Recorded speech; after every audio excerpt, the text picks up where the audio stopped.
네, 시청자 여러분 안녕하세요. 적반하장의 유여혜입니다. 오늘은 2017년 5월 31일이네요.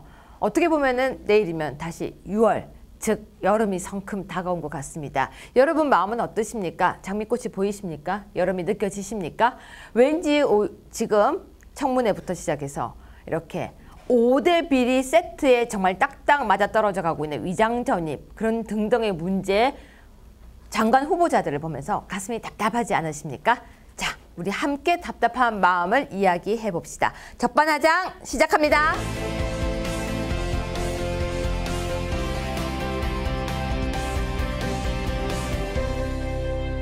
네, 뉴스 완전 정복 시작하겠습니다. 자, 그런데요, 여러분. 총리 후보는 위장 전입에, 공정거래위원장은 다운계약세 부인 세금 탈루, 장관 후보는 위장 전입에 이중 국적. 이렇게 문재인 대통령이 추천한 인물에 대해서 정말 총체적 난국 상황이 계속되었습니다. 그러자 청와대가 새로운 카드를 던졌습니다. 뉴스 완전 정복에는 그 뉴스를 따라가 보겠습니다. 자, 첫 번째 뉴스입니다. 한번 보실까요? 사드 사기 4개를 추가 반입했다. 다 알려진 사실인데 왜 충격일까? 언론들은 이미 미군 기지 보관 보도했고요. 군에서는 26일 새 안보실장도 여기에 대해서 이야기를 했다. 우리가 보고 안 했다면 안보실장은 어떻게, 벌레 지나가네? 어떻게 알았다는 얘긴가라고 했습니다. 그런데요, 사드는 원래 6기가가 한 세트래요. 근데 이건 저도 알아요. 국민의당 문정부 호들갑은 뒷북이다 라고 얘기를 했고요. 미국 방문 앞두고 왜 이런 상황이 생겼는지 모르겠다라고 하는데요. 자, 위원장님 안녕하세요. 아유, 제가 충격받았습니다. 문 대통령도 충격받았겠지만 제 충격이 더 큽니다. 왜요? 어떻게 해서 대통령께서 네. 사드 1개 포대가 들어오면은 6기가 자동적으로 따라오고 네. 각 기당 8발에서 토탈 48발이라는 사실도 모르면서 어떻게 네. 안보를 자처하는 이 대통령이라 할 수 있어요? 특전사 나오지 않았어요? 아, 그렇죠. 근데 좀 이해가 안 가는 게 네. 아우, 대통령께서 저걸 모르셨다는 게 저는 더 충격적입니다. 근데 보면요, 3월 7일 날 사드 발사대 2기 반입, 3월 16일 날 일일이 공개 안 할 수도 하는데 4월 26일 날 4기 추가 반입 사실 채널이 이미 확인됐대요. 저 정도는 대통령 보고사항 축에도 못 깁니다. 대통령은 큰 틀에서 사드가 배치됐구나 하는 것만 아시면 되는 거지. 그것이 뭐 이 1개 포대에 뭐 6개 곱하기 8개 뭐 이런 식으로까지 세부적으로 알 필요가 있나요? 그러니까 이거는 이 내용과 똑같은 거죠. 연필 한 타스는 12개? 그렇죠. 아, 거기다가 제 타스라고 하니까 갑자기 더전이 생각나서 답을 맞췄습니다. 아, 당황했어요. 갑자기 더 전화해야지만. 그렇죠. 12개. 그러면 달걀 한 판은? 아, 잘 모르겠네. 한 판은. 한 판은 또 기억이 안 나요? 30알. 아, 30알. 30알. 이렇게 우리가 기본적으로 숫자가 있잖아요. 그럼요. 예. 근데 저 담배 한 갑은 몇 개 되는지 잘 모르겠어요. 20개? 저도 담배를 못 피워서 담배는 20개인가요? 네, 20개 맞대요. 그러니까 그런 식으로 기본이 있잖아요. 맞습니다. 이것도 기본이라는 거죠. 저런 거를 영어로는 ABC라고 그럽니다. 아, 독일어로는 아베체입니다. 아, 역시 우리가 국제적이군요. 네. 자, 그러면 계속 볼 건데요. 자유한국당의 정준길 대변인 잘 아시죠? 네, 잘 알죠. 네, 정준길 대변인은요, 사드 1개 포대가 6기 발사대로 구성됐다는 건 이미 알려진 사실이다. 이걸 몰랐다면 무능하다는 것이고, 아니면 마치 사드를 추가 배치한 것처럼 논란을 불러일으킨다는 것이다 라고 논평을 했습니다. 역시 우리 정준길 대변인 참 대단하십니다. 정확한 말 아닌가요? 정확하게 하신 거죠. 그리고 사실은 저는 네.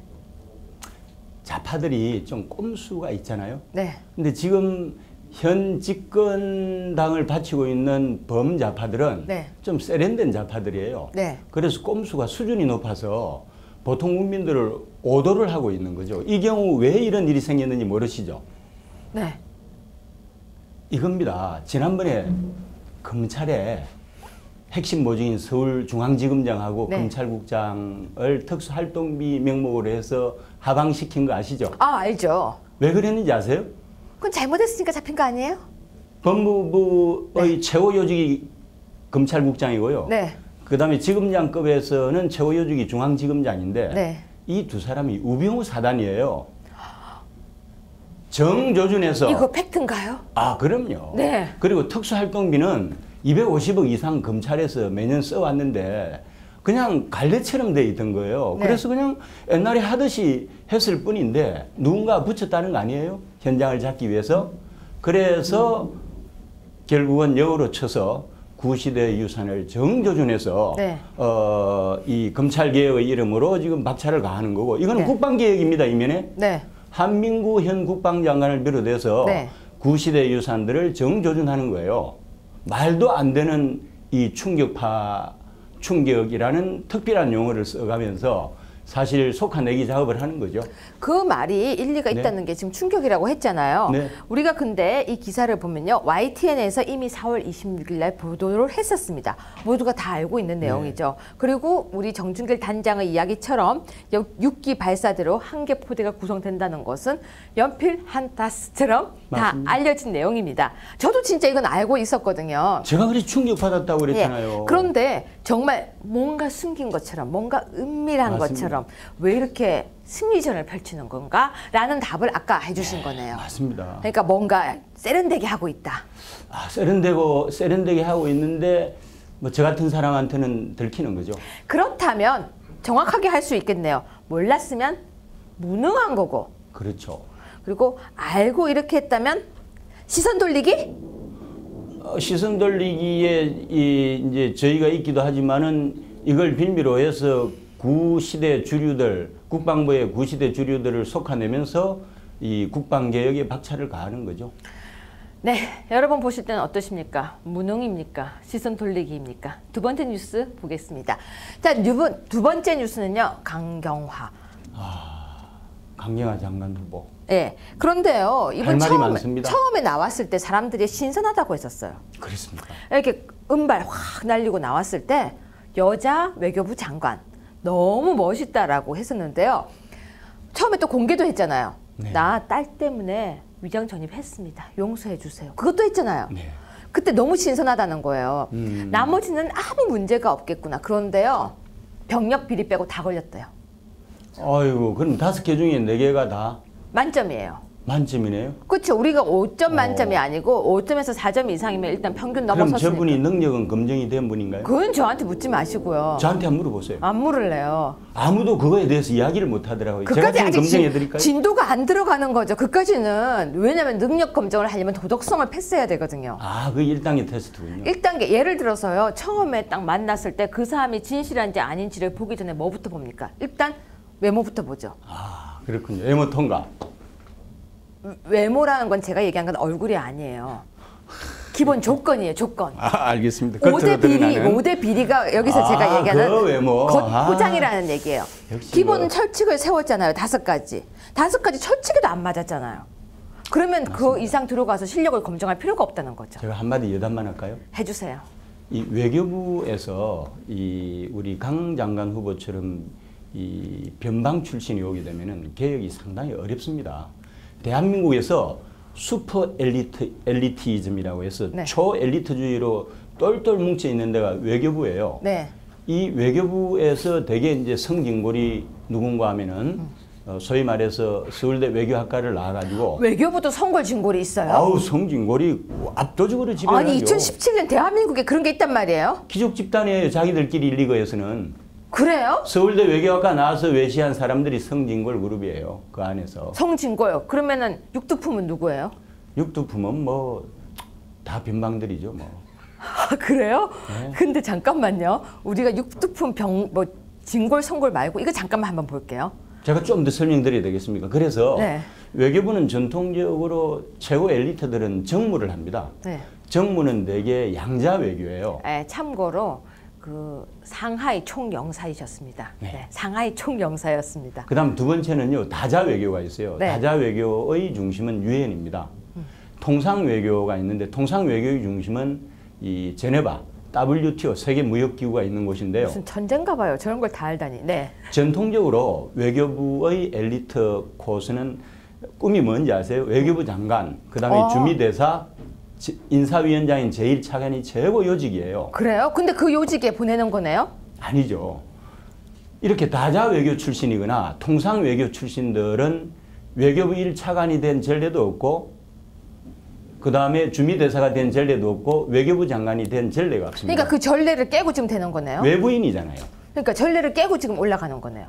그런데 이제 외부에서 이렇게 올 때는 전례가 깨지죠. 한승수 전 외교부 장관 총리도 외부인으로 한번 왔었잖아요. 네. 그래서 장관이나 그 제2차관은 한 번씩 외부에서 오기도 합니다. 강경화 장관 후보자도 외부인으로 봐야 됩니다. 그러니까 신선하십니까? 저는 사실 역량에 대한 테스트를 해야 된다는 게 다자 외교가 유엔이 중심인데요. 유엔 외교부에서 주미 대사관의 공사 참사관 부국장을 했고 본부에서 유엔 기구 유엔 기구 국장을 했는데요. 말하자면은 다자 외교 국장을 했잖아요. 했는데 말씀드린 대로 이 통상 외교나 다자 외교 쪽에 스펙을 쌓은 사람들은 외교부의 엘리트가 아니라고 그랬잖아요. 그래서 외교부라는 이 거대 조직을 장악하기가 상당히 어려운 거고, 두 번째, 한국 사람들은 유엔 하면 뻥가죠. 와, 우리 반기문 총장 하면은 세계의 대통령이라고 이야기하죠. 맞아요. 우리끼리는 유엔 사무총장이 어전이 국가 원수 어전인데 실제로는 유엔 사무총장은 외교부 장관 출신들이 가는 자리고요. 네. 유엔 사무차장은 전직 대사들이 가는 자리고 네. 그 밑에 국장을 한 거예요. 아, 이분이 그렇죠. 강경화. 네. 예, 그 밑에 이제 국장을 했는데 어쨌건 여성으로서 이 다자 외교의 중심인 유엔에서 국장을 한 거는 대단히 그 역량이 있는 여성이기는 하지만은 네. 결론적으로 말씀을 드리면은 여전히 변방이고요. 그 세계를 지배하는 미 국무부의 시각은 어떤지 아세요? 미 국무부 장관이나 미 연방 대통령이 유엔을 보는 시각은 유엔 사무총장을 국무부의 외청장 정도로 봅니다. 부장관 정도. 이어서 계속하겠습니다. 이러다가 우리가 큰일 날 것 같아요. 그만할게요. 네, 넘어가겠습니다. 제가 진실을 말하고 있습니다. 빨리 보세요. 자, 지금 강경화 외교부 장관 후보자 의혹을 살펴보겠습니다. 아까 다섯 개 시리즈 중에서 4개라고 하는데요. 위장 전입. 이화 여고의 교장 선생님 집에 위장 전입을 했대요. 네. 그런데 처음에는 아니라고 했기 때문에 거짓말까지 했어요. 맞습니다. 위장 전입에 거짓말까지. 두 번째는요, 탈세도 했습니다. 자녀 증여세 탈루를 했는데요. 그러고 나중에 잽싸게 냈죠. 세 번째는 논문 표절도 나왔대요. 미국 박사학위 논문이 표절이 나왔다고 하는데요. 1984년도 거라고 하니까 뭐 이거는 저희가 넓은 마음으로 넘어가 드리겠습니다. 가족 관련 사항. 부하 외교관 자녀 주류 회사에 동업을 했고 자녀는 이중 국적이다. 근데 이중 국적이 아니고 원래 미국 국적이죠. 기타. 장녀 유령회사 설립. 자, 이 부분은 의혹입니다. 의혹인데요. 이렇게 여러 가지가 나왔는데요. 보실 때 어떠십니까? 통과돼야 된다고, 임명돼야 된다고 생각하십니까? 저는 개인적으로는 네. 사실은 이제 미국도 그렇지만은 뭐 도덕성을 100%로 두면은 14세기 중세 시대 신부를 찾아야 됩니다. 네. 현대 국가에서 완벽한 도덕성을 갖춘 사람은 없는 거고 능력 위주로 가야 되고 도덕적인 형결이 좀 있더라도 능력이 출중하면은 뽑아야 된다는 주의인데 저분께서는 세간에 알려진 거하고 달리 사실은 외교부 장관으로서 가기에는 스펙이 많이 따라주지 않는다는 이야기예요. 왜냐 아까 말씀드린 양자 외교잖아요. 우리가 남북 분단 상황을 겪고 있고 북핵이 상당히 중요하지 않습니까? 여기서는 양자 외교, 한미, 한중, 한일이 중요한 것이지 유엔과 같은 다자 외교 중심에서 유엔이 할 수 있는 일은요. 안보 문제하고 인권 문제하고 기하 문제 외에는 할 수 있는 일이 생각보다 없습니다. 그럼에도 불구하고 네. 우리가 아까부터 제가 말씀드렸지만 그 부분을 들어갈 필요가 없다니까요. 지금. 문재인 대통령은 네. 대선 전에요. 수차례 위장 전입, 세금 탈루, 논문 표절한 고위공직자는 고위공직자에서 배제하겠다고 선언을 했고요. 맞습니다. 그 영상을 찾았습니다. 네. 영상 한번 볼까요? 그 발언 영상. 네. 자, 문재인 보세요. 후보가 영등포 당사에서 깨끗한 문재인, 깨끗한 대한민국이란 제목으로 비전 발표에 나섭니다. 네, 지금 바로 현장으로 가보겠습니다. 권력기관에 대한 개혁 방안을 밝혔습니다. 1년 전만 해도 저는 정치와 정당 바깥에 있었습니다. 그래서 정치에 대한 국민의 불신이 얼마나 깊은지, 정치의 변화와 혁신에 대한 국민의 요구가 얼마나 강한지 잘 알고 있습니다. 사람이 먼저인 새로운 대한민국은 정치 혁신 없이 불가능합니다. 반드시 해내겠습니다. 호랑이를 잡으려면 호랑이 굴에 들어가야 한다는 말이 있습니다. 정치에 뛰어들어 민주통합당을 창당하는 과정에 함께한 저의 심정이 그러했습니다. 새로운 대한민국, 새로운 정치에 대한 저의 소명을 받아들이는 순간 문제가 있는 곳, 그 한가운데에 뛰어들어 문제를 해결하는 것이 가장 확실하고 책임지는 자세라고 생각했습니다.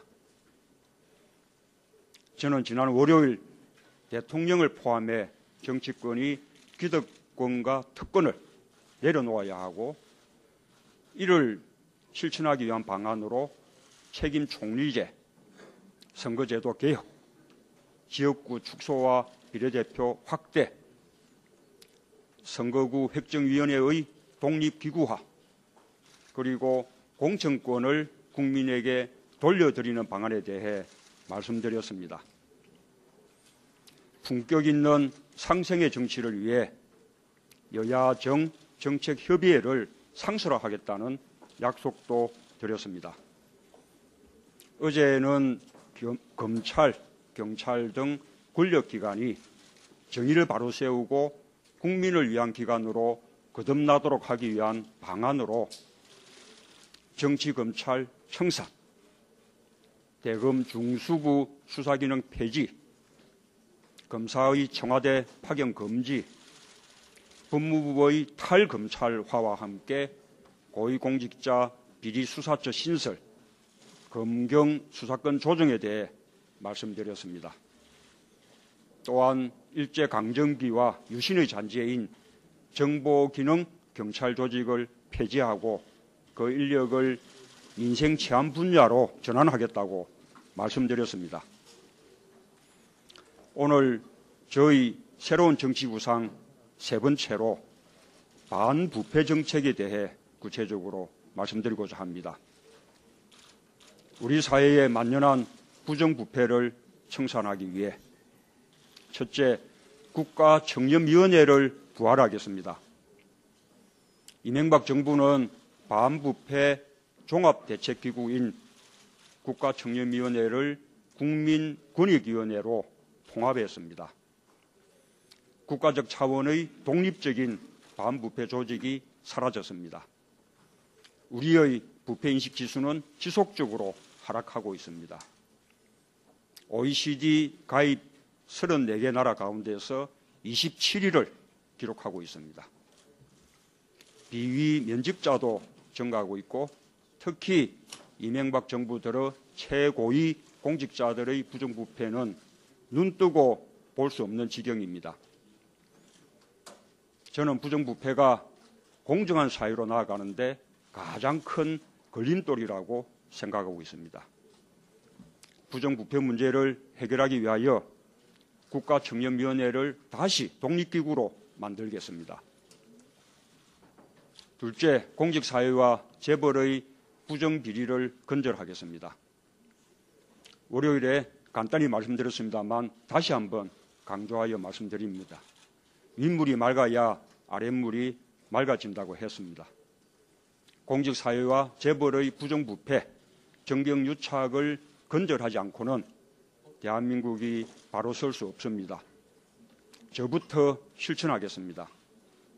대통령과 대통령 후보자의 경우 형제, 자매 및 그 배우자의 재산도 함께 공개하도록 제도를 개혁하여 대통령 주변의 비리를 제도적으로 차단하겠습니다. 또한 저는 이번 선거 과정에서 선거 비용의 수입, 지출을 바로바로 공개를 하고 있습니다. 그동안 늘 문제가 되어왔던 선거 비용에서부터 오직 국민에게만 신세지는 심정으로 완벽히 투명화하고 있는 것입니다. 뇌물, 알선수재, 알선수뢰, 배임, 횡령을 5대 중대 부패범죄로 규정을 하고 이를 근절하는 건물망 같은 제도적 개혁 장치를 마련하겠습니다. 이들 5대 범죄에 대해서는 기소 단계에서부터 봐주기가 되지 않도록 관련 제도를 개혁하겠습니다. 또한 국민 참여 재판을 하도록 해서 국민의 눈높이에서 처벌 여부를 결정하도록 하겠습니다. 양형 기준을 상향 조정해서 집행유예가 불가능하도록 하고 5대 중대 부패 범죄자에 대해서는 대통령의 사면권을 제한하도록 사면법을 개정하도록 하겠습니다. 이명박 정부 기간 동안 민주정부 하에서 국민적 동의하에 확립한 공직자 임명 기준이 완전히 무너졌습니다.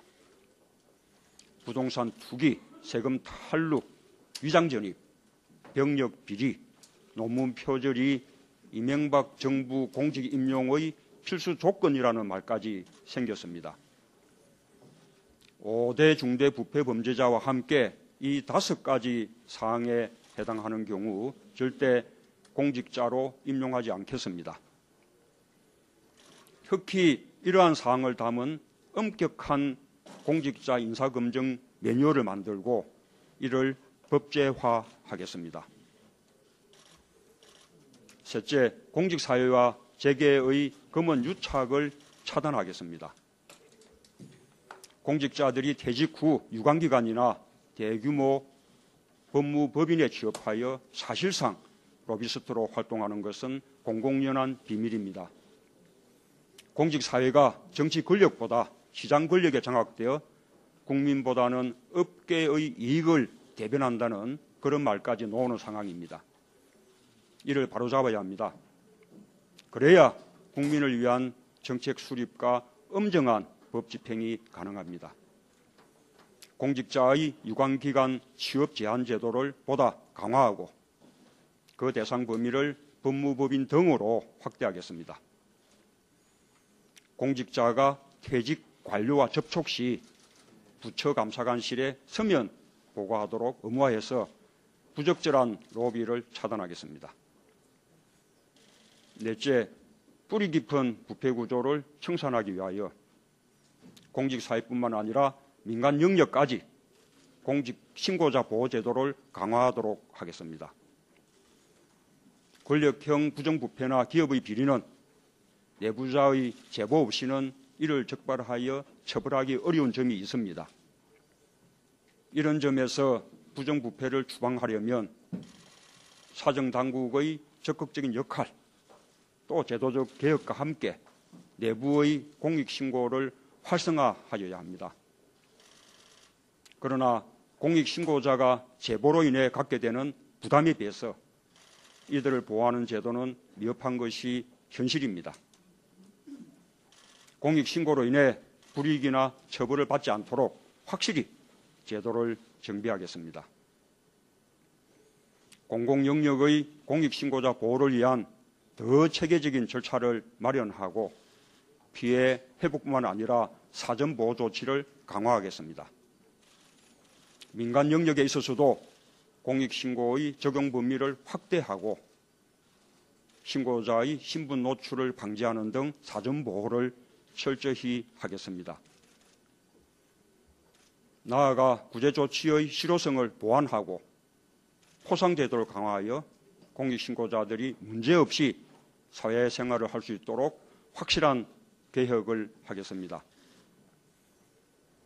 앞서 말씀드린 내용 외에도 기득권을 내려놓는 정치, 정의와 인권을 위한 공권력, 부정부패 없는 공정한 사회를 만들기 위해 우리 새로운 정치위원회 및 반부패 특별위원회가 구체적이면서도 좋은 방안을 마련해 주실 것으로 기대합니다. 감사합니다. 자, 어때요? 보시니까 이렇게까지 말을 했는데 본인이 이렇게 우기기는 좀 그렇죠? 사실 두 가지가 다 안 되는데 네. 어쩔 수가 없지 않습니까? 좀 안타깝죠. 그 멋있는 여성인데. 자, 어떠십니까, 여러분? 이명박 정부 때 잘못한 공직자 인선에서 절대 똑같이 본인은 하지 않겠다고 했던 문재인 대통령의 발언. 지켜야죠. 지켜야죠. 넘어가겠습니다. 자, 개성공단 재개 기사인데요. 유엔 안보리 결의 위반이라고 합니다. 문재인 정부가 검토하고 있는 개성공단 체계는 유엔 안전보장이사회 안보리라고 하죠. 결의에 위박하는 것일 수 있다는 지적이 계속 일어나고 있는데요. 이 지적을 문재인 대통령 핵심 참모에게 지적을 했다는데 회의적으로 나왔다고 합니다. 이거 왜 이런 겁니까? 최근에 네. 미 연방 하원 군사위원장하고 네. 미 연방 상원 외교위원회 동아태 소위원장 왔잖아요. 네. 그 하원 군사위원장이 쏨베리가 네. 사실은 상당히 그 대북 강경론자예요. 이분들이 방한을 해서 한국의 주요 인사들을 만나면서 사실은 메시지를 던졌잖아요. 네. 그래서 뭐 이 어원 외교를 하는 사람들 귀 기울일 필요가 없다고 하지만 미국은 북핵 문제에 대해서는요, 민주공화 양당이 초당적입니다. 입법부, 행정부 상관없이 하나의 의견으로 가요. 네. 그래서 우리가 단순히 하원의 군사위원장 정도의 의견으로 폄하하면 절대 안 된다는 겁니다. 네. 지금 문재인 대통령께서 제가 지난번에 한번 이야기할 때는 그래도 이제 강한 압박과 네. 대화로 해서 트럼프와 뜻을 같이 하는 거로 일부 궤도 수정을 한 줄 알았더니 이분께서 여전히 본질이 안 변하고 있다는 생각을 하고 있습니다. 네. 놀랜드 부소장은요. 이 사람은 국제경제연구소 부소장인데요. 네. 개성공단 문재인 정부 그리고 유엔 안보리 결의는 2321호라는 글에서 문재인 정부의 통일 외교 안보 특별보좌관이 남북관계 개선을 옹호하면서 개성공단의 조기 재가동과 금강산 관광체계 가능성을 제시했다라고 밝히면서요. 그는 이 부분을 한다면 북한과의 직접적인 경화 거래에 나선다면 한국 정부가 북한과 직접적인 경화 거래에 나선다면 국제사회의 대북 제재 동참을 요구할 수 없을 것이라고 지적했다라고 하는데요. 근데 참 번역을 희한하게 써요. 경화 거래? 이렇게 써야 됩니까? 영어 선생님 얘기 좀 해주세요. 뭐 우리나라 기자들이 영어 잘 하잖아요. 이거 번역기 돌린 것 같아요. 그렇죠. 아니 그런데 실제로 많은 이 오역이 있습니다. 네. 한국 기자들이 정밀한 과정을 거치지 않고 뭐 어쩔 수 없죠. 뭐. 왜냐면요. 이 내용 보면요. 유엔 회원국 금융기관의 북한 내 사무소 및 은행 계좌 개설을 금지하며 투자 보호를 금지한다. 즉 재계는 유엔 안보리 결의 위반 맞네요. 우리 대한민국이 네.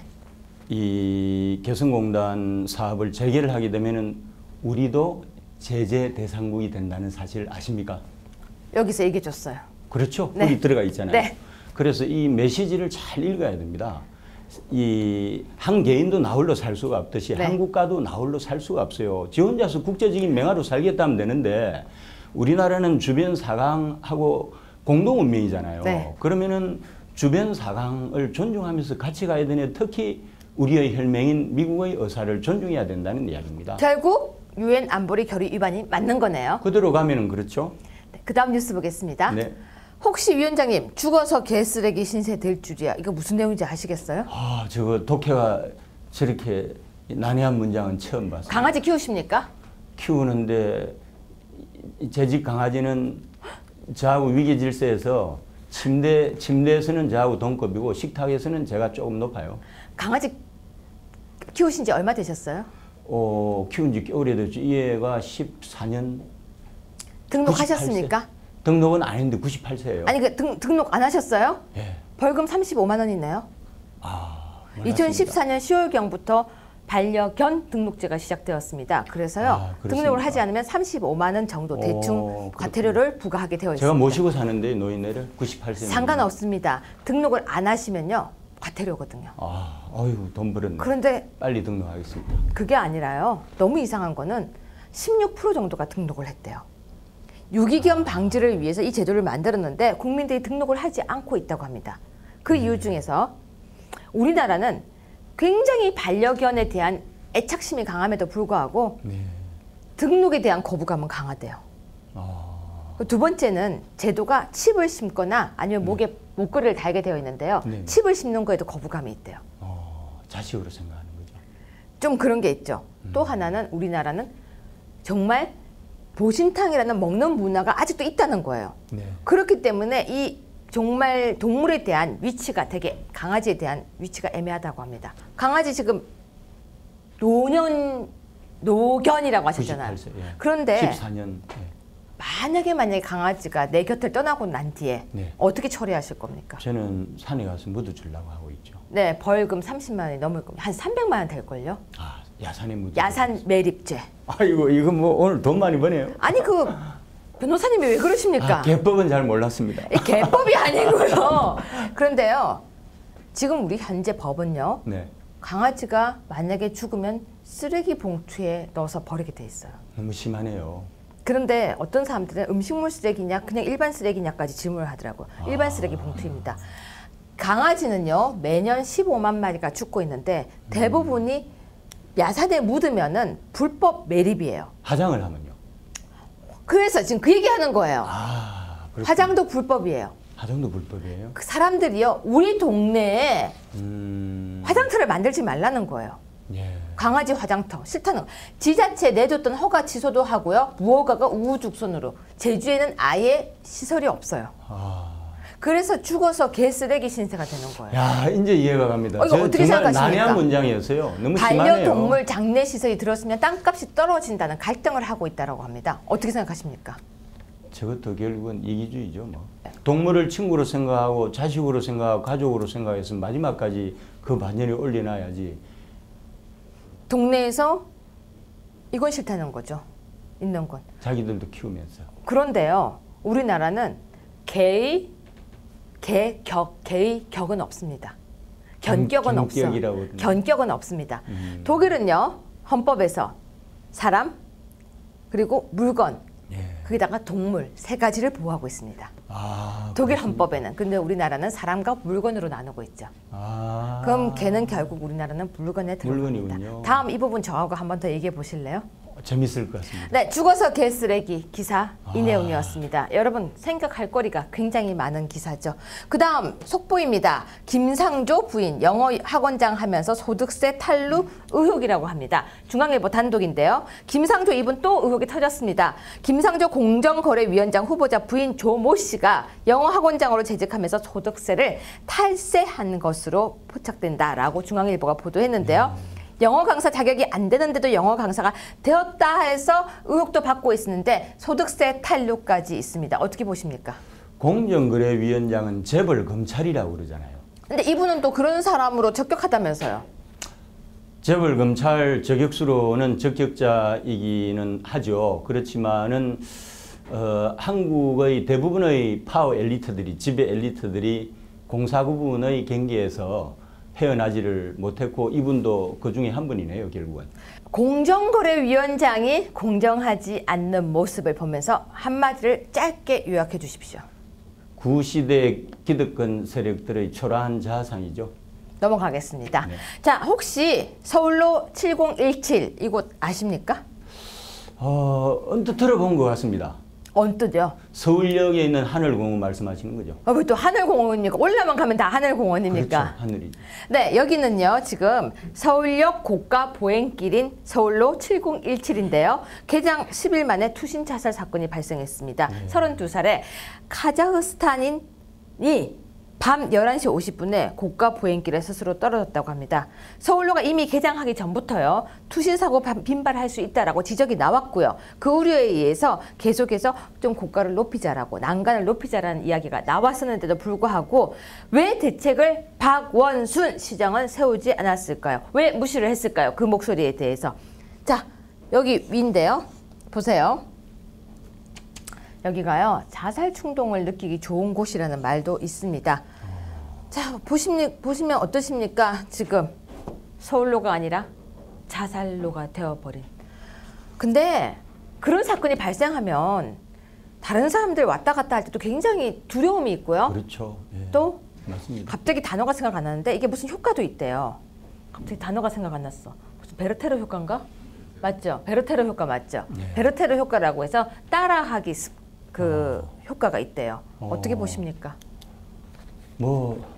이 박원순 시장이 뭐 항상 옛날에도 그랬고 지금도 그렇고 미래도 그렇겠지만 마이웨이잖아요. 이럴 때는 좀 신경을 좀 써야 될 것 같네요. 여기 가보고 싶으세요?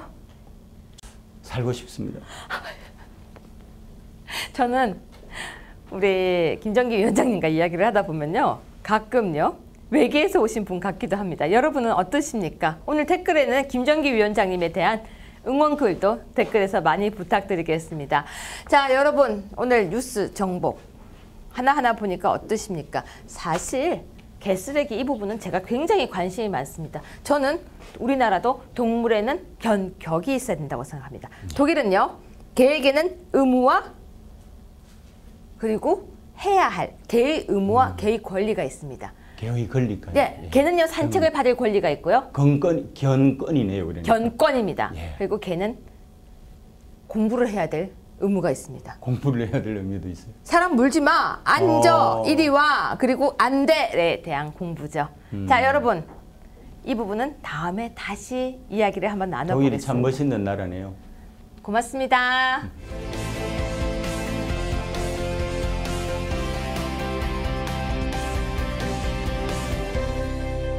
네, 가짜뉴스 시작하겠습니다. 네, 우원재 센터장님. 안녕하세요. 안녕하세요. 남 비판하는 거 원래 굉장히 쉽죠. 그렇죠. 남 공격하는 것도 쉽죠. 그럼요. 욕하는 건 더 쉽고요. 맞습니다. 그래서 내 자신을 돌보라는 말도 있는데요. 사람들이 남을 욕을 할 때는 참 쉽게 하는데 그래서 너는 이렇게 질문을 하면 뭐라고 하는지 아세요? 글쎄요. 뭐라고 하나요? 나 뭐. 아, 왜냐면 자신을 못 돌아본 거죠. 자, 문재인 대통령이요. 과거에 청년 비전 선언을 한 게 있다면서요? 예. 2012년 10월 24일에 문재인 대통령이 이제 18대 대선이었죠. 네. 18대 대선 전에 네. 청년 비전 선언 기자회견에서 이제 당시 5대 비리를 저지른 사람은 공직에 임명하지 않겠다는 원칙을 내세웠습니다. 이거 자료화면이 있거든요. 5대 비리가 그 당시에 나온 얘기예요? 네, 맞습니다. 2012년? 네. 네, 이 시각 자료 문재인 한번 후보가 보시죠. 영등포 당사에서 깨끗한 문재인, 깨끗한 대한민국이란 제목으로 비전 발표에 나섭니다. 네, 지금 바로 현장으로 가보겠습니다. 권력기관에 대한 개혁 방안을 밝혔습니다. 1년 전만 해도 저는 정치와 정당 바깥에 있었습니다. 그래서 정치에 대한 국민의 불신이 얼마나 깊은지, 정치의 변화와 혁신에 대한 국민의 요구가 얼마나 강한지 잘 알고 있습니다. 사람이 먼저인 새로운 대한민국은 정치 혁신 없이 불가능합니다. 반드시 해내겠습니다. 호랑이를 잡으려면 호랑이 굴에 들어가야 한다는 말이 있습니다. 정치에 뛰어들어 민주통합당을 창당하는 과정에 함께한 저의 심정이 그러했습니다.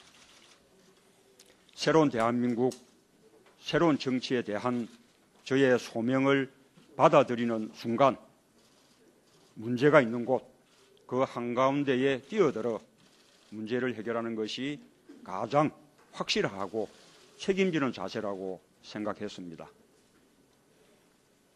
저는 지난 월요일 대통령을 포함해 정치권이 기득권과 특권을 내려놓아야 하고 이를 실천하기 위한 방안으로 책임 총리제, 선거제도 개혁, 지역구 축소와 비례대표 확대, 선거구 획정위원회의 독립기구화, 그리고 공천권을 국민에게 돌려드리는 방안에 대해 말씀드렸습니다. 품격 있는 상생의 정치를 위해 여야정 정책협의회를 상설화하겠다는 약속도 드렸습니다. 어제는 검찰, 경찰 등 권력기관이 정의를 바로 세우고 국민을 위한 기관으로 거듭나도록 하기 위한 방안으로 정치검찰 청산, 대검 중수부 수사기능 폐지, 검사의 청와대 파견 금지, 법무부의 탈검찰화와 함께 고위공직자 비리수사처 신설, 검경 수사권 조정에 대해 말씀드렸습니다. 또한 일제강점기와 유신의 잔재인 정보기능 경찰 조직을 폐지하고 그 인력을 민생치안 분야로 전환하겠다고 말씀드렸습니다. 오늘 저희 새로운 정치 구상 세 번째로 반부패 정책에 대해 구체적으로 말씀드리고자 합니다. 우리 사회의 만연한 부정부패를 청산하기 위해 첫째, 국가청렴위원회를 부활하겠습니다. 이명박 정부는 반부패 종합대책기구인 국가청렴위원회를 국민권익위원회로 통합했습니다. 국가적 차원의 독립적인 반부패 조직이 사라졌습니다. 우리의 부패인식 지수는 지속적으로 하락하고 있습니다. OECD 가입 34개 나라 가운데서 27위를 기록하고 있습니다. 비위 면직자도 증가하고 있고 특히 이명박 정부 들어 최고위 공직자들의 부정부패는 눈뜨고 볼 수 없는 지경입니다. 저는 부정부패가 공정한 사회로 나아가는데 가장 큰 걸림돌이라고 생각하고 있습니다. 부정부패 문제를 해결하기 위하여 국가청렴위원회를 다시 독립기구로 만들겠습니다. 둘째, 공직사회와 재벌의 부정비리를 근절하겠습니다. 월요일에 간단히 말씀드렸습니다만 다시 한번 강조하여 말씀드립니다. 윗물이 맑아야 아랫물이 맑아진다고 했습니다. 공직사회와 재벌의 부정부패, 정경유착을 근절하지 않고는 대한민국이 바로 설 수 없습니다. 저부터 실천하겠습니다. 대통령과 대통령 후보자의 경우 형제, 자매 및 그 배우자의 재산도 함께 공개하도록 제도를 개혁하여 대통령 주변의 비리를 제도적으로 차단하겠습니다. 또한 저는 이번 선거 과정에서 선거 비용의 수입, 지출을 바로바로 공개를 하고 있습니다. 그동안 늘 문제가 되어왔던 선거 비용에서부터 오직 국민에게만 신세지는 심정으로 완벽히 투명화하고 있는 것입니다.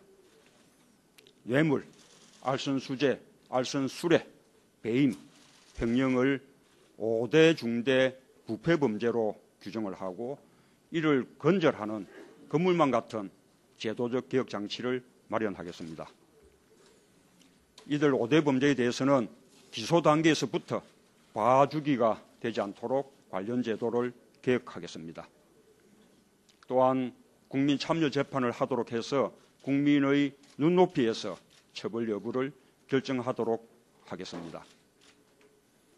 양형 기준을 상향 조정해서 집행유예가 불가능하도록 하고 5대 중대 부패 범죄자에 대해서는 대통령의 사면권을 제한하도록 사면법을 개정하도록 하겠습니다. 이명박 정부 기간 동안 민주정부 하에서 국민적 동의하에 확립한 공직자 임명 기준이 완전히 무너졌습니다. 부동산 투기, 세금 탈루, 위장전입, 병력 비리, 논문 표절이 이명박 정부 공직 임용의 필수 조건이라는 말까지 생겼습니다.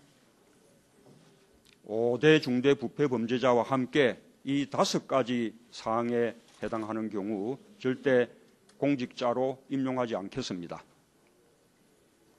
특히 이러한 사항을 담은 엄격한 공직자 인사검증 매뉴얼을 만들고 이를 법제화하겠습니다.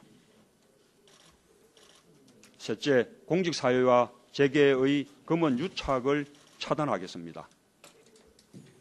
공직자들이 퇴직 후 유관기관이나 대규모 법무법인에 취업하여 사실상 로비스트로 활동하는 것은 공공연한 비밀입니다. 공직사회가 정치 권력보다 시장 권력에 장악되어 국민보다는 업계의 이익을 대변한다는 그런 말까지 나오는 상황입니다. 이를 바로잡아야 합니다. 그래야 국민을 위한 정책 수립과 엄정한 법 집행이 가능합니다. 공직자의 유관기관 취업 제한 제도를 보다 강화하고 그 대상 범위를 법무법인 등으로 확대하겠습니다. 공직자가 퇴직 관료와 접촉 시 부처 감사관실에 서면 보고하도록 의무화해서 부적절한 로비를 차단하겠습니다. 넷째, 뿌리 깊은 부패 구조를 청산하기 위하여 공직사회뿐만 아니라 민간 영역까지 공직 신고자 보호 제도를 강화하도록 하겠습니다. 권력형 부정부패나 기업의 비리는 내부자의 제보 없이는 이를 적발하여 처벌하기 어려운 점이 있습니다. 이런 점에서 부정부패를 추방하려면 사정당국의 적극적인 역할, 또 제도적 개혁과 함께 내부의 공익신고를 활성화하여야 합니다. 그러나 공익신고자가 제보로 인해 갖게 되는 부담에 비해서 이들을 보호하는 제도는 미흡한 것이 현실입니다. 공익신고로 인해 불이익이나 처벌을 받지 않도록 확실히 제도를 정비하겠습니다. 공공영역의 공익신고자 보호를 위한 더 체계적인 절차를 마련하고 피해 회복뿐만 아니라 사전보호 조치를 강화하겠습니다. 민간 영역에 있어서도 공익신고의 적용 범위를 확대하고 신고자의 신분 노출을 방지하는 등 사전보호를 철저히 하겠습니다. 나아가 구제조치의 실효성을 보완하고 포상제도를 강화하여 공익신고자들이 문제없이 사회생활을 할 수 있도록 확실한 개혁을 하겠습니다. 앞서 말씀드린 내용 외에도 기득권을 내려놓는 정치, 정의와 인권을 위한 공권력, 부정부패 없는 공정한 사회를 만들기 위해 우리 새로운 정치위원회 및 반부패 특별위원회가 구체적이면서도 좋은 방안을 마련해 주실 것으로 기대합니다. 감사합니다. 진짜 했네요. 예, 맞습니다. 진짜 했습니다. 근데 2012년도에 5대 비리를 선언했으면 지금은 잊어버렸을 수 있겠네요. 그게 이제 지금 총 5대 비리가 뭐였냐면 병역면탈, 부동산 투기, 세금 탈루, 위장 전입, 논문 표절 등 5개였잖아요. 네. 근데 이 5대 비리 같은 경우는 사실 2012년도 한 번만 말씀을 하신 게 아니라 꾸준히 말씀을 해왔고 심지어 청와대 인사원칙도 그거로 적용이 되고 아, 있습니다. 그래요? 그럼 오래돼서 잊어버렸다가 아니네요? 네, 아닙니다. 네. 그런데 지금 아시다시피 뉴스가 뭐 위장 전입이다, 뭐 세금 탈루돼서 되게 시끄럽잖아요. 네. 그러면서 이 5대 비리 문제가 자꾸 터지고 나오고 있는데 지금 제가 이제 오늘 이 리스트를 좀 준비를 해왔습니다. 네. 그래서 어떤 문제가 있는지 얘기를 했는데 그 전에 일단 한 가지만 좀 먼저 미리 얘기를 할게요. 네. 아까 5대 비리 그 말할 때 뭐 부동산 투기, 세금 탈루, 위장 전입, 병역 비리, 논문 표절 이런 거는 내가 절대 공직 임명 안 하겠다라고 네. 확실히 딱 이렇게 짚고 넘어갔었잖아요. 그렇죠. 그런데 29일, 그러니까 이틀 전이네요. 네. 이틀 전에 청와대에서 그 원칙을 수정해 버렸습니다. 네. 그 5대 비리에서 부동산 투기 같은 경우는 이게 부동산 투기 같은 경우는 2002년 7월 이후에 위장 전입한 경우만 잡겠다. 네. 그 이전에는 투기성 목적을 가지고 한 것만 문제를 시사 않겠다. 그러니까 아니 위장 전입이면은 이게 2005년 전에 했든 2005년 후에 했든 관계없이 잘못된 거 아닙니까? 잡아내야 하는데 이 지금 당시 뭐 강경화 외교부 장관 후보자 등등 해서 네. 위장 전입 문제가 드러나니까 2005년이라는 그 기준점을 만들어내서 그 이후에 한 사람만 문제시 삼겠다라는 새로운 어떤 매뉴얼을 제시를 했습니다. 근데 왜 2005년이에요? 2005년이 이제 당시에 무슨 뭐 청문회가 그때부터 발생을 했고 뭐 이런 약간 근거는 있어요. 근거는 있는데 근데 그게 근거 맞을까요? 뭐 2005년에 하고 나면 지금 걸리는 게 없으니까. 그렇게 한 저는 거죠. 너무 이상한 게요. 이유 있는 위장 전입과 이유 없는 위장 전입을 지금 따진 거잖아요. 그렇죠. 간단하게 말해서 어떤 이유가 있는 위장 전입, 특히 2005년 이후와 이전을 나눴는데요. 참 이상한 건 주민등록법은 원래 있는 거거든요. 그렇죠. 위장 전입은 범법 행위예요. 맞습니다. 네. 근데 왜 그 범법 행위를 어떤 일정한 기준으로 나눈다는 거죠? 그렇죠. 혹시 이 말 아시나요? 내로남불. 내가 하면 로맨스, 남이 하면 불륜의 줄임말인데요. 근데 그 말이요. 참 적절하지 않아요? 그렇죠. 그러니까 지금 이 현 정권이 하고 있는 게 딱 내로남불입니다. 예를 들어 2013년도 때 그러니까 이게 박근혜 전 대통령 시절 정권이었죠. 혹시 인사청문회에서 낙마했던 이동흡 헌법재판소장 기억하시나요? 아, 기억나죠. 네. 이분이 1995년에 정자동 아파트에 위장 전입했다는 의혹 때문에 낙마하셨어요. 1995년에 1995년이면 2005년보다 더 옛날인데 그렇죠.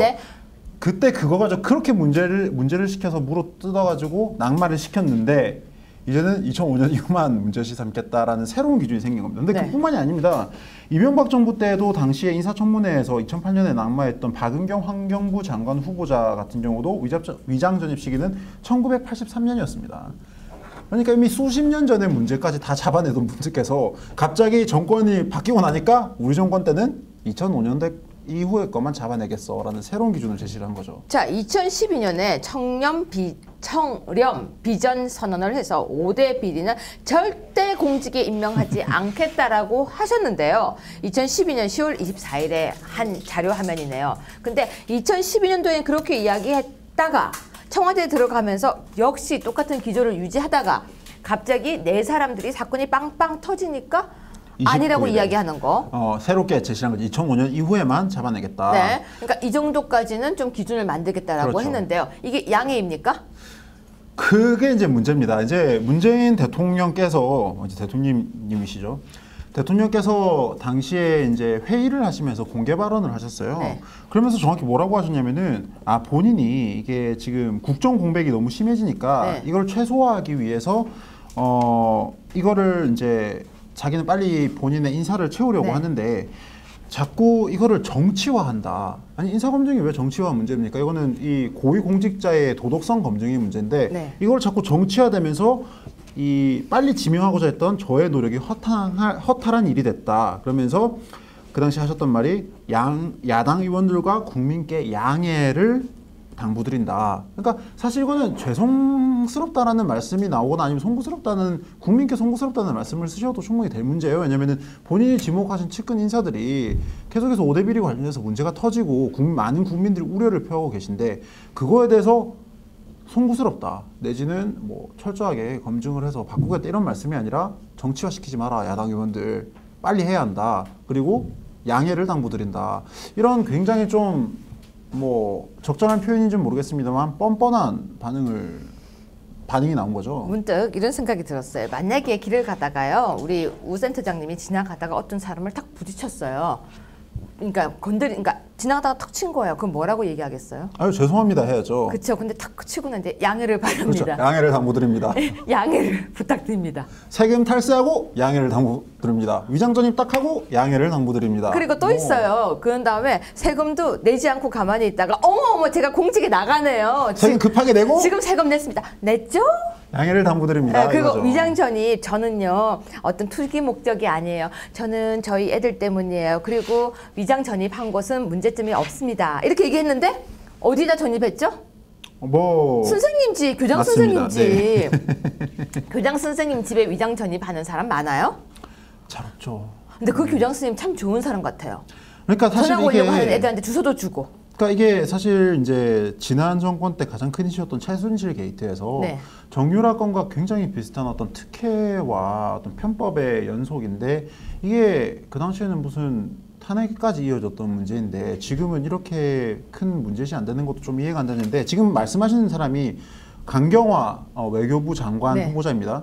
이분이 여성분이시죠? 네. 대단하세요. 여성으로서 그 공직에 오르신 건 저는 정말 존경스럽습니다. 네. 그런데 여성분이셔서 병영 면탈 빼고 5대 비리에 다 걸렸습니다. 아들이 없나요? 아니요. 그러니까 본인이 군대를 안 가도 되시니까 본인의 네. 병영 면탈을 제외하고 네. 4대 의혹에 다 걸렸습니다. 네. 논문 표절 의혹도 최근에 제기가 됐고요. 네.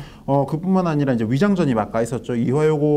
장녀 이화여고 네. 전입 진학을 위해서 이거는 이제 시작부터 이미 인정을 하고 들어갔던 겁니다. 네. 파고 나오니까 두 딸에게 증여를 하고 나서도 3년 동안 증여세를 미납했다는 의혹이 나왔습니다. 네.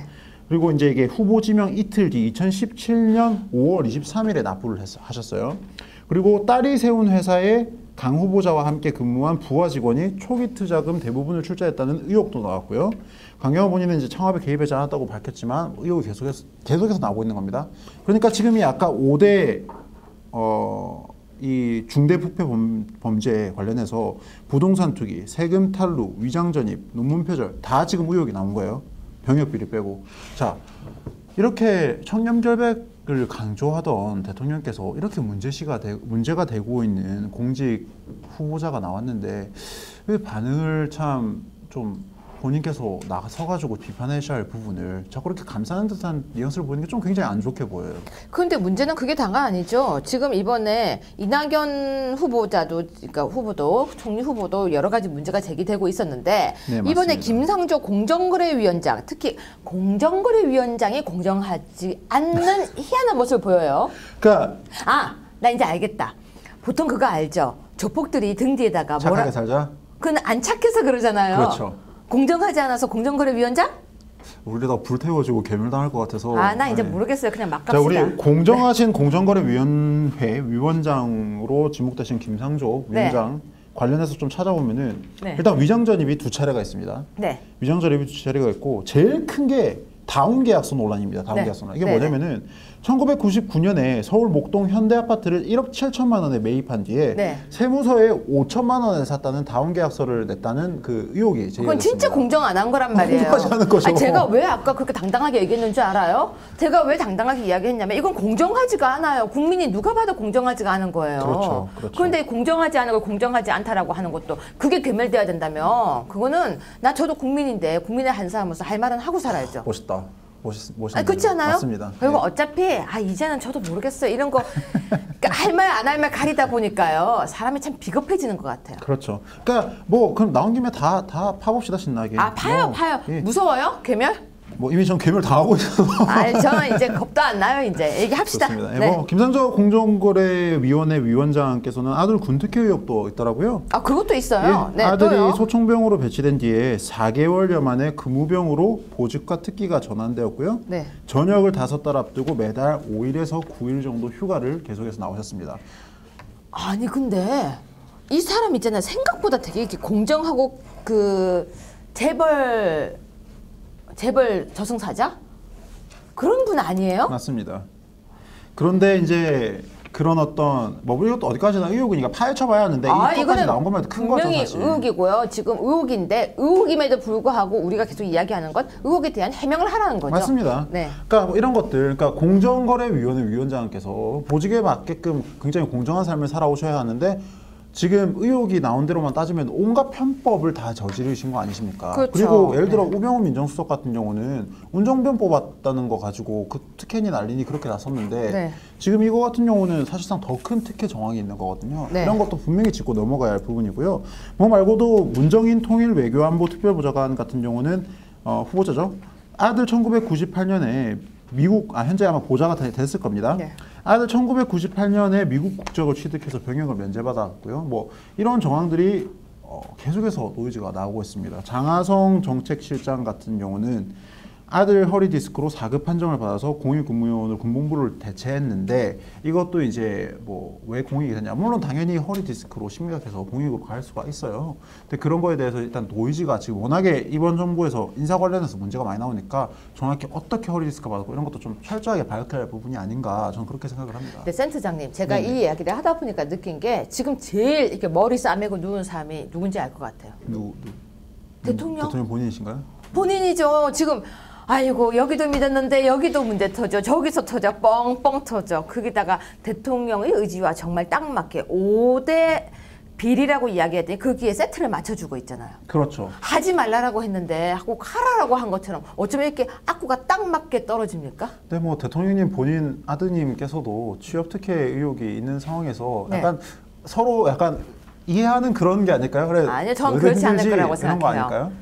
내가 하면 로맨스, 다른 남의 사람이 하면 하면 불륜이기 때문에 각자가 자신의 모습만 빼놓고 나머지를 보는 게 아닐지. 거기다가 또 더 중요한 것은 다른 사람을 공격할 때는 그 공격을 하면서 저 사람의 단점이 세밀하게 보이는 거죠. 남의 음식을 먹으면서요. 짜다. 또는 달다. 또는 왜 이렇게 국물이 작냐. 또는 깨소금이 작다. 참기름이 너무 많다. 너무 양을 많이 했다. 양을 작게 했다라고 잔소리하던 시어머니가 본인이 음식을 할 때는 막상 잘 못한다고 하는 그런 이야기가 왜 이렇게 생각이 나는지 모르겠습니다. 그 문재인 대통령께서 항상 하시는 말이 적폐청산이시잖아요. 네.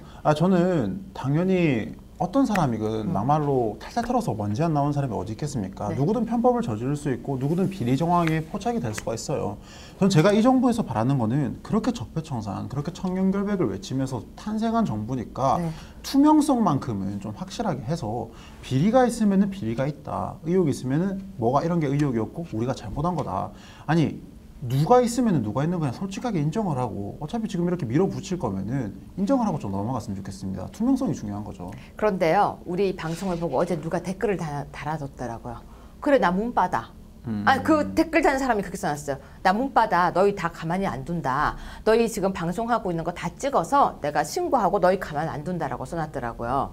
그런데 우리가 보면요, 과거 정부 시절에, 그 과거 정권 시절에요, 김어준 또는 경봉주 또는 그 누구죠? 그 연예인 뭐 김재동 씨, 그리고 몇 명들이 왜 다니면서요 막말을 막 일삼지 않았습니까? 그렇죠. 예. 근데 그걸 보고 뭐라고 했어요? 표현의 자유라고 했거든요. 그렇죠. 우리도 그러면 지금 이 모든 게 우리의 표현 자유 아닌가요? 그렇죠. 아니 막말로 그런 방송에서는 막 정말 심각한 비속어 욕설까지 쓰면서 그랬는데 조롱도 했어요. 깔깔거리면서. 품위 있게 하잖아요. 저는 그렇게 하라고 하면 못해요. 제가 저도 또 이렇게 못할 것 같아요. 저도 이렇게 또 못 먹어도 또 우리가 또 우아 그렇죠. 품위. 그렇죠. 그 적폐 세력의 클래스 아니겠습니까? 보수의 품격이라는 거 알아요? 예. 우리는 마지막 순간까지도 보수의 품격을 내려놓아서는 안 됩니다. 욕을 하지 않고서도 깔끔하게 탁탁 쳐줄 수 있는 그 테크닉으로 이야기를 해야 될 것 같아요. 맞습니다. 오늘 근데 이 부분 보니까 어떠십니까? 문재인 대통령이 적폐청산하겠다라고 했는데요. 적폐청산 지금 하기에는 본인이 좀 힘이 좀 들지 않을까요? 그렇죠. 지금 제일 중요한 건 투명성과 어떤 확실한 인사 검증을 통해서 그동안의 적폐를 확실히 뭔지 드러내고 나서 고치는 건데 지금 가장 큰 문제 중 또 하나가 아까 문바라고 하셨잖아요. 네. 소위 말하는 달빛 기사단, 이게 문재인 대통령의 팬클럽들이 현재 인사 검증을 하면은 야당 의원들한테 문자 폭탄을 보내요. 그걸 보고요. 정치 참여래요. 그러니까 그게 그 표창원 의원이 한 말씀이시죠? 몇몇이 했어요. 정치 참여. 그러니까 저는 그 사고방식 자체가 굉장히 이상한 거예요. 그러면은 홍위병들도 그 정치 참여를 한 건가? 마녀 사냥에 나섰던 사람들도 정치 참여를 한 건가요? 아니거든요. 뿐만이 아니라요. 그렇게 문자 보내는 거 싫으면 정치하지 마라. 그리고 그게 바로 정치 참여다. 그리고 그렇게 보내서 표현하고 있는데 왜 그걸 막느냐라는 이야기가 계속 나오고 있고요. 우리 방송에도 댓글들이 아주 입에 담지 못할 만큼 험악한데 저는 뭐가 무엇인지 구분 못하는 국민들에게 지금 솔직히 말씀드리면요. 모든 국민이 그런 게 아니잖아요. 아무런 말을 막 뱉는데요. 그것도 욕설을 막 뱉고 있어요. 그건 범죄 행위거든요. 맞습니다. 그리고 그러니까 정말 당부드리고 싶은 말씀은 특히 문재인 대통령 지지자분들께 말씀을 드리고 싶은 말씀은 민주주의의 기본은 다양성입니다. 서로 다양한 의견이 대립하고 충돌하고 서로 견제를 하면서 그러니까 더 나은 방향으로 나가는 거예요. 지금 야당 의원들이 하고 있는 거는 문재인 정권이라는 이 강력한 대통령 집권 여당을 더불어민주당을 비롯해서 견제를 하면서 부패가 일어나지 않도록 막는 거예요. 서로 그렇게 상부상조를 하는 겁니다. 근데 그거를 한쪽 입을 틀어 막으면서 문자 폭탄을 보내고 위협을 하고 맞아요. 테러를 저지르는 거는 그건 굉장히 북한에서나 일어날 법한 일입니다. 네, 댓글에 그 문바가 쓴 댓글에 제가 흥분해서 이렇게 답을 달았었습니다. 그런데 어떤 분들이 답을 썼더라고요. 교수님, 우아하지 못하게 답 쓰지 마시고요. 그냥 빠지십시오. 그래서 지웠습니다. 사실은 저도 욕 쓰고 싶었지만 욕을 쓸 수가 없어서 뭐 소심하게 반사 그리고 욕한 거 다 니한테 돌아간다 뭐 이런 욕을 썼었어요. 저는. 근데 대신해서 밑에 댓글을 써주신 분들께 제가 정말 감사 인사를 드리고 싶습니다. 진짜 이거는 하트를 보내고 싶어요. 너무 화가 나는 거예요. 그렇죠. 네, 다음 주에도 또 더 알겠습니다. 따끈한 내용을 가지고 돌아와 알겠습니다. 주세요. 고맙습니다. 네, 다음 주에 뵙겠습니다.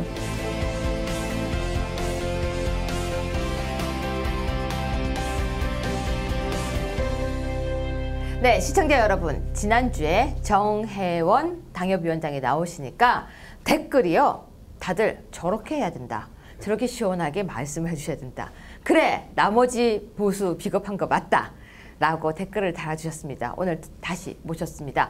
저희가 부끄러운 보수, 비겁한 보수라고 따끔하게 저희에게 말씀을 해주셨기 때문에요. 다시 모시고 또 따끔한 이야기 들어보려고 합니다. 안녕하세요. 네, 안녕하세요. 반갑습니다. 위원장님, 우리 다음에 공개 방송 한번 해야 될 것 같아요. 합시다. 예, 근데 그때는 팬들이 많이 올 것 같습니다. 아, 예. 예, 여러분, 저희가 공개 방송 하면요. 많이 찾아와 주세요. 스탠딩으로 할 거예요?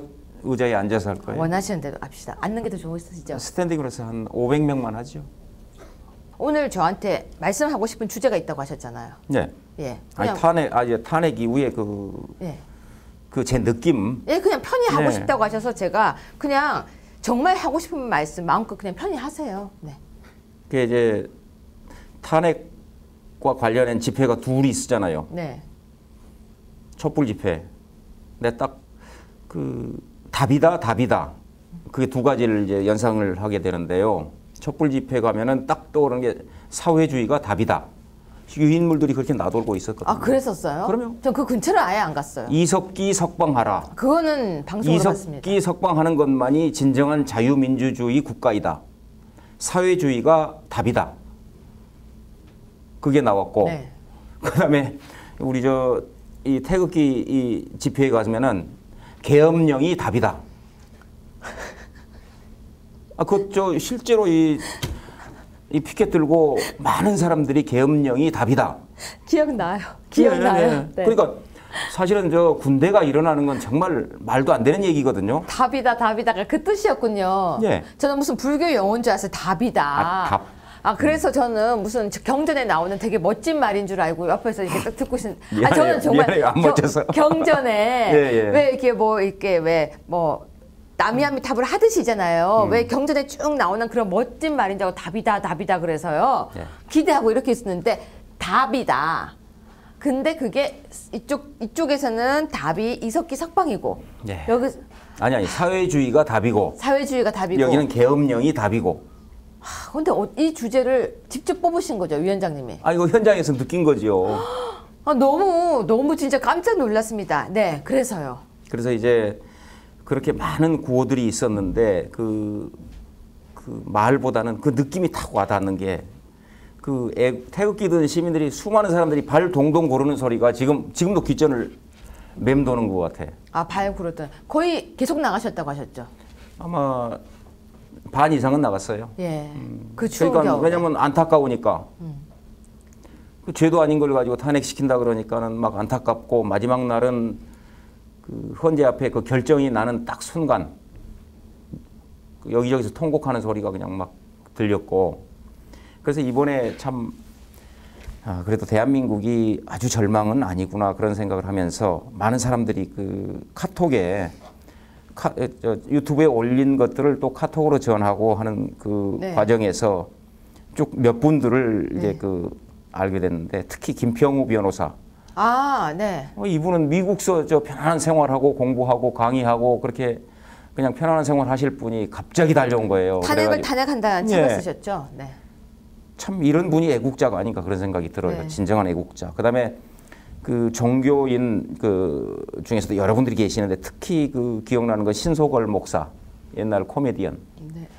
네. 그분이 쭉 하신 말씀에 이정미 씨 당신을 내가 재판관이라고 도저히 부를 수가 없어서 이정미 씨라고 부르는 거를 양해해 주세요. 멋지다. 그러면서 시작해요. 네. 그러면서 나중에 무슨 얘기를 하려면 사도신경 아시죠? 네.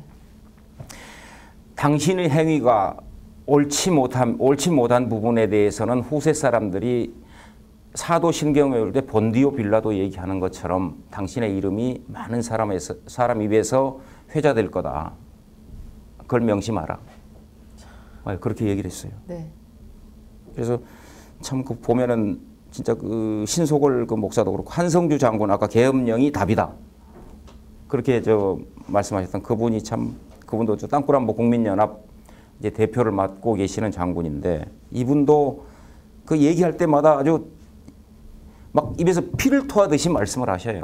그런데 그분은 정확히 간첩 몇 명, 어디 몇 명, 새누리당의 간첩 새끼들이 몇 명이 있는데 이 새끼들이 당을 망칠 거라고 틀림없이 그런 얘기까지 했어요. 그런 얘기도 나왔었어요. 그럼 동아일보의 간첩 몇 명, 국회의 간첩 몇 명, 청와대의 간첩 몇 명. 이분 한번 보세요. 나중에 유튜브에. 그거 진짜 한번 봐야겠어요. 그럼요. 네. 그래가지고 땅굴이 여기저기 있다고 지적을 해주고 시추한 결과를 알려줘도 조사하는 놈이 하나도 없고. 그걸 제가 예. 지금 우리 댓글에요. 사람들이 땅굴을 다뤄주세요. 이런 댓글들이 많아요. 그거는 나중에 한성주 장군을 한번 모시고 네. 여기서 한번 방송 한번 하세요. 연락처 아시죠? 연락처 금방 나와요. 좀 찾아주세요. 알겠습니다. 아니, 진짜 그 섭외 좀 해주세요. 네. 그분한테 직접 듣는 게 좋을 것 같아요. 그래요. 네. 그래 이런 분들을 한번 초대해서 아까 신소월 목사님 이런 분들, 그다음에 김평우 변호사, 네. 한성주 장군, 그다음에 또 윤용 전 교수님은 아주 정말 삐쩍 말랐어. 요새 하도 저 부추연 그거 방송하느라고. 네. 아주 뭐 천하의 못된 놈들 할 그 소리가 귓전에 맴을 돌아요. 아주. 야, 그런데 그렇게 지금 이제 그 탄핵에 대한 그 이야기를 생생하게 목소리를 전해주셨는데, 네. 자, 위원장님, 지금 이제 우리는 어느 방향으로 가야 합니까? 탄핵을 이제 딛고 넘어서야죠. 그러니까 근데 계속 여기에 매몰될 수는 없어요. 그럼요. 지금 계속 이렇게 있으면 우리가 우울증에 걸려요. 그러니까 이제 근데 제가 그전에 우리 당협위원장 회의에서도 얘기했잖아요. 네. 그래 홍준표 저 후보님한테도 면회 한번 가십시오. 내가 그랬어. 네. 박근혜 대통령 면회 한번 가십시오. 뭐가 두려워서 못 갑니까? 뭐 그런 뜻으로 말씀드렸는데 지금 우리 지도부 저 대표 권한 대행님, 사무총장님 이런 분들이 좀 면회 좀 갔으면 좋겠어요. 그 차라리 흉악범일지라도 우리가 만든 대통령이었으니까 가야 되는데 우리가 이렇게 지금 저 아무 죄 없이 지금 이렇게 끌려다니는 것 보았잖아요. 그러면 우리 당 그 지도부들이 가서 저 면회도 하고 좀 얼마나 고생 많으시냐고 한번 얘기도 해주면 좋겠어. 그러면서 반전을 가져와야 될 거 아닌가 그런 생각이 들어요. 왜냐하면 계속해서 마치 뭘 나쁜 사람, 더러운 사람 그런 시각에서 보는 것처럼 자꾸 이 외면하려고 하고 있는 것 같은 느낌이 들으니까 이제는 과감히 면회도 가고 그 법원 재판할 때 방청석에 앉아서 좀 방청도 하고 좀 그랬으면 좋겠어요. 방청석에 앉는 거 뽑는 거 되게 높아요. 7대1. 아, 가서 뽑으면 되죠. 그 뽑히지가 않아요. 안 뽑히면 말고. 말고. 그럼요. 네. 그거 되게 어렵다고 그러더라고요. 그래서 이제는 좀 그런 부분을 당당하게 좀 대차게 좀 나갈 필요가 있겠다 그런 생각이 듭니다. 강하게 움직이자는 말씀이시죠. 그럼요. 그러니까 이제 지금 이렇게 힘 빠져 있지 말고 강하게 움직이자. 그래야 국민들이 이제 자유한국당이 이제 정신 차렸구나. 믿고 지지한다. 정신 차렸구나. 네. 그걸 확인할 수 있죠. 그러면 오늘의 요약은 좀 더 강하고 당당하게 일어서라. 예. 자유한국당이요. 그리고 박근혜 대통령을 이제 저 옛날에는 경원시 했지만은 이제는 경원시 할 필요가 없다 이거죠. 왜냐하면은 잘못된 건 분명히 잘못됐다고 얘기할 수 있는 용기가 필요합니다. 잘못된 건 잘못됐지만 인간적인 부분은 인간적인 부분. 아니 그게 아니고 그것도 아니고 뭔가요?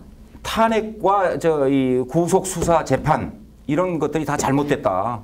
그러니까 그 카톡에 어느 절차상 문제점에 대해서도 지적할 수 있는 용기를 가져라. 그럼요. 그러니까 아까 저 카톡에서도 봤는데 그 소위 잡범들한테도 법치주의 원칙이 적용돼서 무죄 추정 우리 헌법에서 정한 무죄 추정의 원칙 그것을 적용하고 있는데 심지어 한 나라의 대통령을 했던 분을 이렇게 죄도 아닌 죄 가지고 지금 구속해서 수사하고 재판하고 이건 말이 안 된다. 네. 여기서 그러면 마무리를 할게요. 듣다 보니까 그래서 저도 이제는 좀 지도부들이 당당하게 나서서 석방해라. 석방하고 불구속 재판을 받게 하고 그래서 최소한 한 나라의 대통령으로서 예우를 좀 해줘야 될 거 아니냐. 네. 그런 것도 주장을 해야 됩니다. 그러면 이렇게 마무리하면 될까요? 이제 좀 더 당당하게 일어나서 움직여라. 자유한국당이요. 네. 내일 연차례 가시죠. 네. 내일 가서 또 이런 얘기 많이 들려주세요. 안 나올 것 같은데. 분임 토의하다 보면 거기에 몰입될 것 같은데. 네. 알았습니다. 할게요. 네. 네. 시청자 여러분. 쓴소리를 하신 듯 하지만 듣다 보면 제일 달콤한 소리가 아닌가 싶습니다. 우리 안에 있기 때문에 우리의 문제점도 그리고 또 이때까지 생각해 오신 것도 또 태극기 집회에 나가서 느꼈던 것들도 담담하게 하지만 울고 있는 모습으로 들려주셨습니다. 당당하라. 그리고 일어나라. 자유한국당이요. 이렇게 오늘 마무리하겠습니다. 다음 주에 또 얘기해 주셔야 될 것 같은데요. 고맙습니다.